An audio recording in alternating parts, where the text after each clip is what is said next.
So this is the extract of section 54. ये section 54 का एक extract है. ये सेम चीज मैंने नेक्स्ट स्लाइड में कॉपी किया है, पर यहां मैं खाली क्या बताना चाह रहा हूं समझिए. यहां मैं आपको बताना चाह रहा हूं, provided that no refund of unutilized ITC shall be allowed in cases other than number 1, number 2. इन दो सिनेरियो को छोड़ के आपको रिफंड मिलेगी ही नहीं. Number 1 is zero rated supplies made without payment of tax. Zero rated supplies made without payment of tax. Number 2 is where credit has accumulated on account of rate of tax on inputs being higher than the rate of the tax of output supplies. जो हमने बात किया कि procurement में हमारा 28% rate है, output में हमारा 18% रेट है. Excess supply and goods and service board notify by the central government. So मैं यहां पर ये क्लियर कर रहा हूं कि credit ledger unutilized ITC, credit ledger की रिफंड आपको मिलेगी ही नहीं अगर आप ये दो चीज इन दो में फॉल नहीं करते हो. और है दोनों में और है. Option 1, are you making zero rated supplies without payment of tax under LUT मतलब, और are you in a business जहां प्रोक्योरमेंट हायर जीएसटी रेट में है और outward supplies lower GST rate में है. सो saying this, let's go to all the three questions which came in during the break. I am in a business, I always have a huge GST credit in credit ledger, and all this is utilized only in the month of September. So do you suggest that I should claim the refund and pay tax via cash in September? Ma'am, if अगर आप इन दो में हो तभी आप file कर पाओगे, or else your refund application will be rejected. Same goes to ma'am your question 2, that if you are a trader and having ITC and now you want to surrender that registration number, so you cannot claim a refund of credit lying in your ITC ledger if आप इन दो condition में fall नहीं करते हो तो. Similarly ma'am your third question कि आपने पहले बिल बनाया था, क्रेडिट में इश्यू नहीं कर सकता तो उसका रिफंड ले लूं क्या? उसका रिफंड नहीं ले सकते आप, because you can only take a refund through a provision, through a system. So अब अपने सेक्शन 54 खोले और पढ़े तो उसमें लिखा हुआ रिफंड मिलेगा. 54 सबसेक्शन 3 बात करता है रिफंड मिलेगा, उसका फर्स्ट प्रोवाइजो है. अब अपने जा रहे हैं सेक्शन में. सो मेरे साथ चले प्लीज. अभी अपने बात करें स्पेसिफिकली इन्वर्टेड रेट के बारे में. मैंने प्रोविजन में दोनों लिखा है, पर अपने बात करें इन्वर्टेड रेट के बारे में. फ्रेंड्स, इसमें जाने के पहले एक बार बात करते हैं. क्या आप मार्केट में सुन रहे हैं भी कि जब आप एक्सपोर्ट करते हो कोई goods under LUT, always under LUT, अभी हम लोग उस मैकेनिज्म में आ गए हैं कि हम एक्सपोर्ट कर रहे हैं. हम सिर्फ अभी बात करेंगे next 10-15 minute exports under LUT, ठीक है, एंड इन्वर्टेड ड्यूटी, इन दो के बारे में बात करेंगे. सो एक्सपोर्ट जो आप अभी कर रहे हो वो एक्सपोर्ट अंडर एलयूटी में कर रहे हो. सो एक सिनेरियो इमेजिन करते हैं.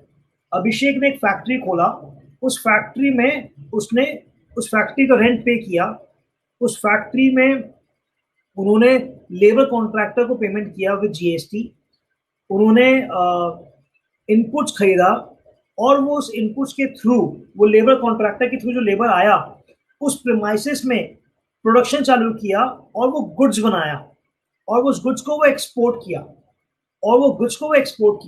So what he has procured input and paid GST. What he has procured rental service, paid GST. So and he has procured capital goods. वो मशीन खरीदा जिसके थ्रू प्रोडक्शन किया और उसको वो एक्सपोर्ट किया फिनिश गुड्स को.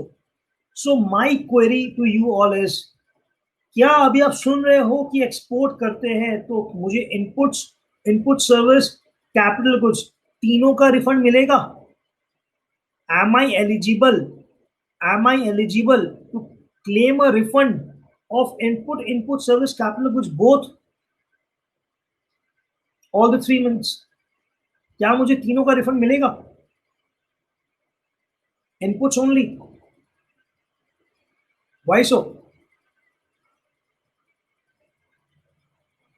No refund on capital goods, no capital goods. Okay, okay, मैं समझ गया, आप भी मार्केट के फ्लो में हो।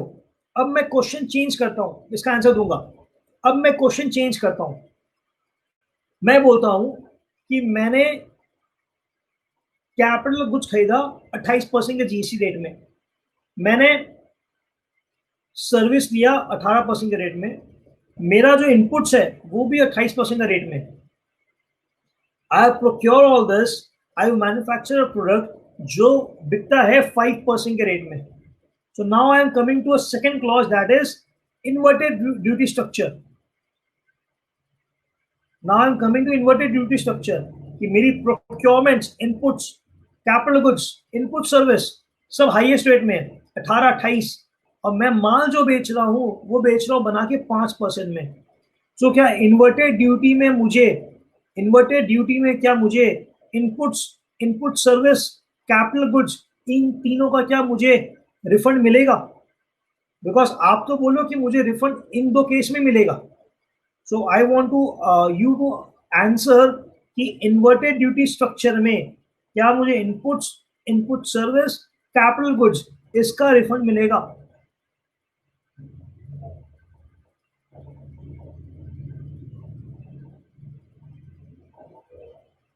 Ratio wise refund. सो जो रेशियो वाइज रिफंड मिलेगा, सो इनपुट सर्विस और कैपिटल गुड्स का भी मिलेगा क्या? जो मुझे रेशियो वाइज रिफंड मिलेगा, my query is input service on capital goods में जो आईटीसी मैंने पेमेंट किया है उसका भी मिलेगा क्या?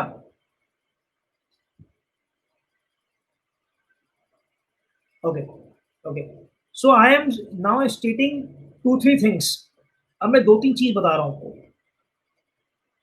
सेक्शन 54 के साथ आप लिखना है तो लिख लो, रूल है zero rated supplies made without payment of tax का 89 सब रूल 4 विल डिस्कस, वो अपने बाद में बात करेंगे। अभी अपने बात कर रहे हैं इन्वर्टेड ड्यूटी, इसका रूल है 89 सब रूल 5।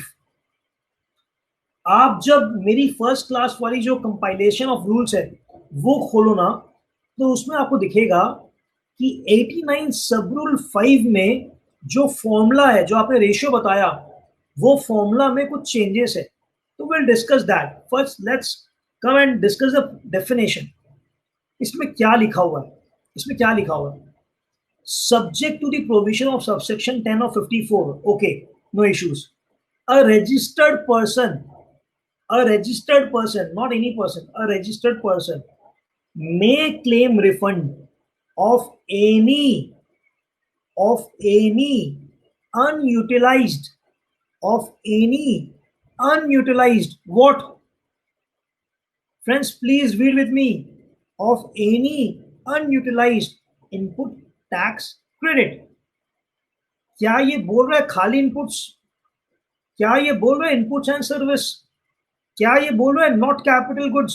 ये तो बोल रहा है any unutilized input tax credit. Let's go to definition of section 2 and read what is ITC means. ITC means credit of input tax. Credit of input tax 262 क्या बोलता है? Input tax means, input tax means tax paid on as on CSI UTGST on inputs, capital, input service and capital goods.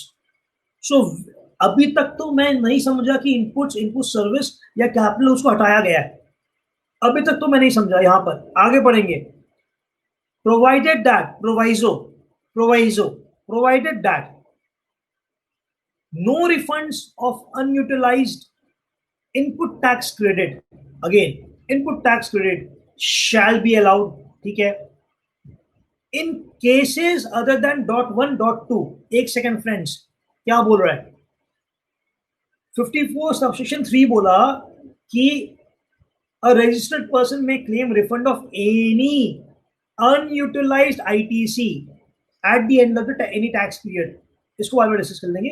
अब ये समझो, फरवरी का return भर रहे हैं, मार्च 20 को भरे, तो 20 मार्च को रिटर्न भरने के बाद जो क्रेडिट लेजर में बैलेंस है वो मैं क्लेम कर सकता हूं, वो मैं क्लेम कर सकता हूं, प्रोवाइडेड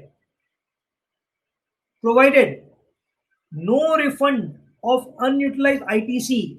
जैसे 10 लाख बैलेंस बचा मेरा, no refund of 10 लाख रुपए shall be allowed other than number 1, number 2. तो फ्रेंड्स सिनेरियो बता रहा है नंबर 1, नंबर 2. अगर इन दो सिनेरियो में से एक सिनेरियो में भी आप आते हो तो आपको रिफंड मिलेगा उसका, किसका? अनयूटिलाइज आईटीसी जो है 10 लाख रुपए. ये मेरा कॉल है, ये मेरा अंडरस्टैंडिंग है. This I am hereby humbly sharing my point of view, right? So what is scenario 1? Scenario 1 is zero rated supplies made without payment of taxes. Okay, LUT में मैंने एक्सपोर्ट किया, LUT में मैंने SEZ को माल बेचा. Second condition, where credit has accumulated. आस्ते आस्ते पढ़ेंगे friends. Where credit has accumulated, जमा हो गया on account of rate of tax, GST rate of tax on inputs being higher than the rate of tax the credit has the rate of tax output. Friends दो word notice करें.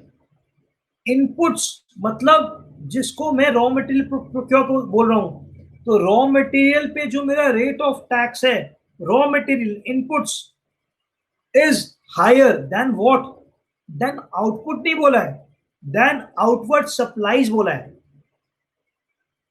Rate of tax on input is higher than the rate of tax of outward supplies. This means मैं कोई goods को consume कर रहा हूं and I can produce a good or I can provide a service covered. Example, you have given me a AMC contract. 18% मेरा contract का दाम है, जीएसटी लगेगा. कॉन्ट्रैक्ट है कि कोई भी मेरा मशीन का पार्ट खराब होता है, you have to replace is 5 lakh rupees MC contract. Abhishek Agarwal have to replace a part procuring 28% GST rate. So Abhishek procuring inputs 28%, supplying outward supplies 18%. I am in this structure. So what I'm trying to put in front of you, friends, is first condition, zero rated supply under LUT. Second condition, जहां clearly मेरा inputs rate of GST on inputs is higher than rate of GST on outward supplies, not output.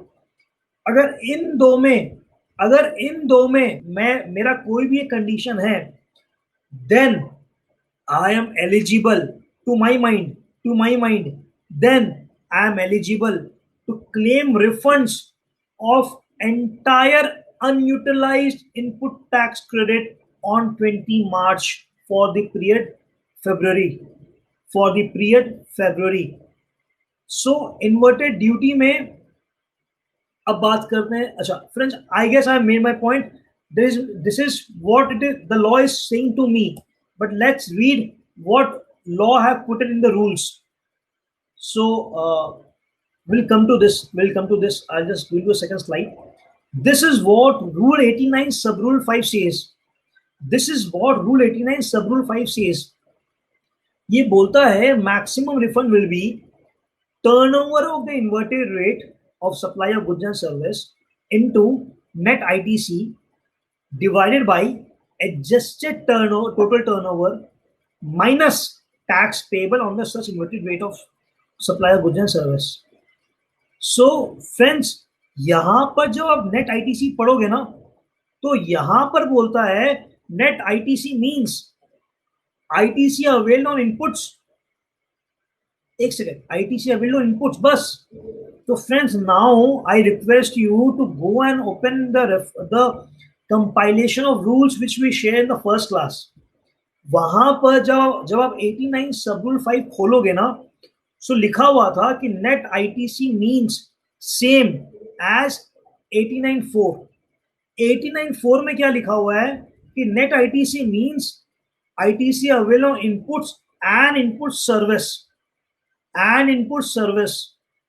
there was an amendment and retrospectively they have removed input service और उन्होंने बोल दिया खाली input, उन्होंने बोल दिया खाली इनपुट.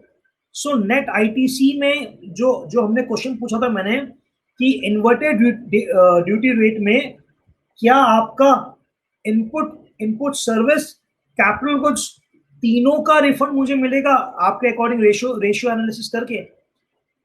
एज पर 895 रेशियो लगेगा बट ऑन इनपुट्स के आईटीसी पे लगेगा, इनपुट सर्विस कैपिटल गुड्स में नहीं लगेगा. To my mind this is not good as per law. A rule cannot constrain what is mentioned in act. To my mind, act में मैंने आपको पढ़ के दिखाया कि मेरे अकॉर्डिंग कहीं रेस्ट्रिक्शन है ही नहीं. People are getting confused because of the line written in point 2 that input should be higher than output supplies. See, the word is input, not input service, not capital goods. Inverted rate duty में input service नहीं आएगा. But we have to understand the section in totality. The section starts with कि हर registered आदमी को अपनी unutilised ITC का refund लेने का हक है अगर वो इन दो कंडीशन में फॉल करता है. तो ये कंडीशन क्या है, ये सिनेरियो क्या है, ये सिचुएशन क्या है. गुजरात हाईकोर्ट का बहुत रीसेंट जजमेंट है friends, I will share definitely with you. उसमें लिखा हुआ है, उसमें ये यही सेक्शन लिखा हुआ है, but they have used in the following scenarios. तो उसको पढ़ के और क्लैरिटी आई कि दे हैव सेड कि अगर ये नीचे दोनों वाला सिनेरियो में आप फॉल करते हो then you are eligible to take full ITC, refund of full ITC, accumulated ITC in your credit ledger account, right? So ये वाले इस स्लाइड को पहले कंप्लीट करते हैं, फिर will go to the slide which we missed. So net ITC समझ में आ गया, खाली बोलता है इनपुट्स के बारे में. अच्छा, किसी ने मुझे क्लास स्टार्ट होने के पहले पूछा था कि एडजस्टेड टोटल टर्नओवर के बारे में बताओ. तो एडजस्टेड टोटल टर्नओवर के बारे में बोला गया कि turnover of the state. Friends एक second, what is this turnover in a state? हमने बात किया आज तक एग्रीगेट टर्नओवर के बारे में. आप बात कर रहे हो टर्नओवर इन अ स्टेट, मतलब इट मींस मैं रिफंड जब क्लेम करूंगा, मैं बंगाल का रिफंड क्लेम करूंगा, बंगाल का रिफंड मैं बंगाल में क्लेम करूंगा. तो मतलब turnover in a state that is Bengal turnover, not my aggregate turnover pan India. Bengal turnover, then turnover of zero rated supply of goods and service plus turnover of non-zero rated supply all add up less total turnover of services, because आपको ITC में service include नहीं करने दे रहा इसलिए यहां से भी हटा दे रहा है. Turnover of exempted supplies, because exempted की आपको क्रेडिट नहीं मिलती तो वहां यहां से हटा दे रहा है. And turnover in respect of deemed export and merchant export, वो भी हटा दे रहा है. सो इसकी जो एवरी कैलकुलेशन आएगी that will be your adjusted total turnover. Friends, see the case study which I have written. A manufacturing process involves a use of 5% and 18%. I am producing 12%. क्या inverted duty मिलेगा? I would like everyone to participate in this. Suppose a manufacturing process involves a use of an input. अभी हम लोग बात करें input का refund मिलेगा. तो मैंने 5% की भी इनपुट यूज की, मैंने 18% का भी इनपुट यूज किया, एंड जो मैं प्रोड्यूस कर रहा हूं वो मेरा 12% का है. क्या मुझे इन्वर्टेड ड्यूटी में रिफंड मिलेगा? क्या मुझे 5% का भी मिलेगा? क्या मुझे 5% का भी इन्वर्टेड रिफंड मिलेगा? So friends, there is a clarification that yes आपको मिलेगा. सो जब आप नेट आईटीसी कैलकुलेट करोगे ना, सो आप पूरा ऐड कर लोगे 12% वाला एंड 5% का ITC. I would now discuss why I have said this in last. Let's read this formula. Let's read this mathematical formula together. ये क्या बोल रहा है? Turnover of inverted rate supply of goods and service into ITC. ITC of what? Only goods, only inputs. ITC में 12% में घुस जाएगा, 5% में घुस जाएगा. Okay. Divided by total adjusted turnover. Okay. minus what? Minus tax payable on inverted weight, जो आएगा 12%. अपने एग्जाम्पल में क्या था? 5% का प्रोडक्ट, 18% का प्रोडक्ट, और आउटपुट वॉज 12%. तो 5% एंड 18% ऐड होकर नेट आईटीसी में घुस गया. माइनस आप जो कर रहे हो 12% में कर रहे हो. तो रेलिवेंटली इनपुट के चक्कर में आपका जो भी बैलेंस बचता है खाली वही आपको रिफंड के लिए एलिजिबल होता है. तो इसलिए क्लेरिफिकेशन आ गया कि 5 एंड 12 दोनों का आप आईटीसी ऐड करके नेट आईटीसी में लिखोगे. I guess I have made this point clear. Now coming to a 2-3 important issues. I am stopping because someone is typing, so I would like to have a question.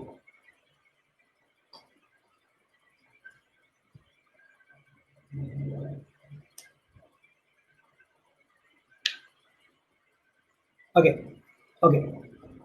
So clause 112 section 2 means all taxable turnover, right? Ma'am, I have to check, but if you are saying, I am sure it should be. Section 2 subsection 117 talks about, no, it talks about value returns. Ma'am again you are doing that. आप अपना question frame कर लो, मुझसे पूछो, अपने answer दे पाएंगे, right? अभी अपना आगे बढ़ते हैं. सो सीबीआईसी वाइड सर्कुलर 135/05 क्या बात करता है? ये बोलता है कि